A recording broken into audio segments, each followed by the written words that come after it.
ಸ್ಥಾನದಲ್ಲಿದ್ದಾರೆ, ಎಷ್ಟು ಜನಸಂಖ್ಯೆ ಇದೆ, ಅವ್ರ ಜನಸಂಖ್ಯೆಗೆ ಅನುಗುಣವಾಗಿ ಅವ್ರ ಅಭಿವೃದ್ಧಿ ಆಗಿದಾರ ಇಲ್ವಾ, ಅವ್ರ ಸಾಮಾಜಿಕ ಸ್ಥಿತಿ ಏನು, ಆರ್ಥಿಕ ಸ್ಥಿತಿಗತಿ ಏನು, ಶೈಕ್ಷಣಿಕ ಸ್ಥಿತಿಗತಿ ಏನು, ಇದನ್ನೆಲ್ಲ ಕೂಡ ಅಧ್ಯಯನ ಮಾಡಿ ವರದಿಯನ್ನು ಕೊಟ್ಟಿದ್ದಾರೆ.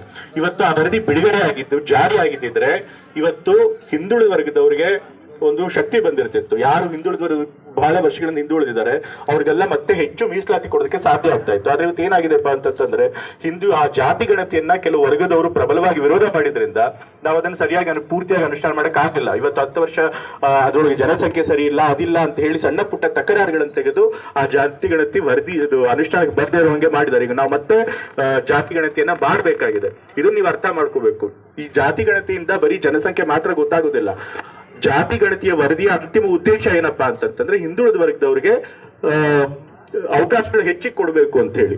ಆ ಜಾತಿ ಗಣತಿಯ ವರದಿ ಏನಪ್ಪಾ ಇತ್ತು ಅಂತಂದ್ರೆ ಹಿಂದುಳಿದ ವರ್ಗದವ್ರು ಬಹುಸಂಖ್ಯಾತರಿದ್ದಾರೆ, ನಾವು 50%ಗಿಂತ ಜಾಸ್ತಿ ಇದ್ದೀವಿ, ಮುಸ್ಲಿಮ್ರು ಸೇರಿಸ್ಕೊಂಡ್ರೆ ಹತ್ರ 75% ಬರ್ತೀವಿ, ಆದ್ರೆ ಅವಕಾಶಗಳು ಮಾತ್ರ ನಮ್ಗೆ ಸಮಾಜದಲ್ಲಿ ಕಮ್ಮಿ ಇದೆ, ಜನಸಂಖ್ಯೆಗೆ ಅನುಗುಣವಾಗಿ ನಮ್ಗೆ ಅವಕಾಶಗಳು ಸಿಗ್ತಾ ಇಲ್ಲ, ಹಾಗಾಗಿ ಮೀಸಲಾತಿಯನ್ನ ಜಾಸ್ತಿ ಮಾಡಬೇಕು ಅಂತ ಹೇಳಿ. ಇವತ್ತು ನಮ್ಗೆ 27% ಹಿಂದುಳಿದವರಿಗೆ ಮೀಸಲಾತಿ ಇದೆ. ಆದ್ರೆ ಇದೇನಾದ್ರೂ ಬಂದಿದ್ದಿದ್ರೆ ಅದು 32% ಆಗುತ್ತೆ ಹಿಂದುಳಿದ ವರ್ಗದವ್ರಿಗೆ. ಮತ್ತೆ ಕೇವಲ ಒಂದು ಸಮುದಾಯದವ್ರಿಗೆಲ್ಲ, ಬರೀ ಕುರುಬ ಸಮುದಾಯದವ್ರಿಗೋ ಅಥವಾ ಇನ್ಯಾರು ಹಿಂದುಳಿದ ವರ್ಗದವ್ರಿಗೆ ಮಾತ್ರ ಸಿಗ್ತಿರ್ಲಿಲ್ಲ. ಒಕ್ಕಲಿಗರಾಗ್ಲಿ, ಲಿಂಗಾಯತರಾಗಿರ್ಲಿ, ಪ್ರಬಲ ವರ್ಗದವರಾಗಿದ್ರು ಕೂಡ ಅವರು ಕೂಡ ಹಿಂದುಳಿದ ವರ್ಗದವ್ರಿಗೆ ಬರ್ತಾರೆ. ಅವರು ಕೂಡ ನಮ್ಮ ಧರ್ಮ ಅವ್ರನ್ನ ಶೂದ್ರ ಅಂತಲೇ ಕಾಣೋದು. ಸೊ ಹಾಗಾಗಿ ಅವರು ಕೂಡ ಹಿಂದುಳಿದ ವರ್ಗದವರಿಗೆ ಬರ್ತಾರೆ. ಅವ್ರಿಗೂ ಕೂಡ ನಾವು ಮೀಸಲಾತಿ ಹೆಚ್ಚಳ ಮಾಡ್ತಿದ್ವಿ. ಅವ್ರಿಗೂ ಕೂಡ 6% ಜಾಸ್ತಿ ಆಗ್ತಿತ್ತು, 3A 3B ಎರಡಕ್ಕೂ ಸೇರಿಸಿ. ಕಳೆದ ಬಿಜೆಪಿ ಸರ್ಕಾರ ಅವರಿಗೆ ಮುಸ್ಲಿಂ ದಕ್ಕಿಸ್ಕೊಂಡು 2% ಕೊಡ್ತಿತ್ತು. ಆದ್ರೆ ನಾವು ಅವ್ರಿಗೆ 3%, ಇಬ್ಬರಿಗೂ ತಲಾ 3% ಕೊಟ್ಟು 6% ಮಾಡ್ತಿದ್ವಿ. ಆದ್ರೂ ಕೂಡ ಮೀಸಲಾತಿನ ಹೆಚ್ಚಳನ ಜಾರಿಗೆ ತರಲಿಲ್ಲ. ಮತ್ತೆ ವ್ಯವಸ್ಥೆ ಹೇಗಿದೆ ನೀವು ತಿಳ್ಕೋಬೇಕು.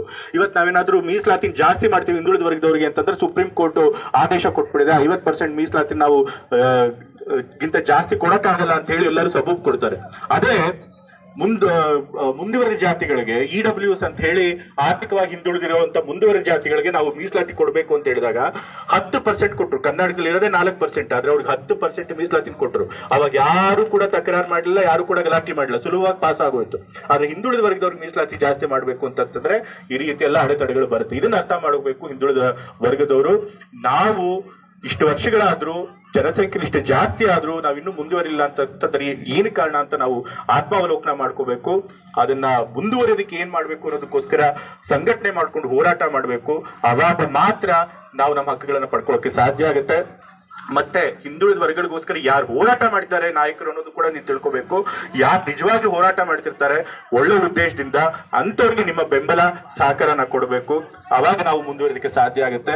ಇವತ್ತು ಕರಡಿಕೊಪ್ಪಲಿನವರು ನಮ್ಮನ್ನೆಲ್ಲ ಕರೆಸಿ ನಿಮ್ಗಳ ಜೊತೆ ಭೇಟಿ ಮಾಡ್ಕೊಳಕ್ಕೆ ಅವಕಾಶ ಮಾಡಿಕೊಟ್ಟಿದ್ದಾರೆ. ಪುಟ್ಟಸ್ವಾಮಿ ಗೌಡರು ಆ ಅವಕಾಶ ಒದಗಿಸ್ಕೊಟ್ಟಿದ್ದಾರೆ. ಅವ್ರಿಗೆ ಇನ್ನೊಮ್ಮೆ ನಾನು ಧನ್ಯವಾದಗಳನ್ನ, ಅಭಿನಂದನೆಗಳನ್ನ ತಿಳಿಸ್ತೇನೆ. ಮತ್ತೆ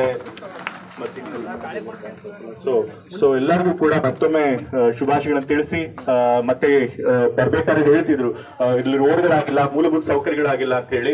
ಖಂಡಿತ ಅದನ್ನ ಗಮನಕ್ಕೆ ತಂದಿದ್ದಾರೆ.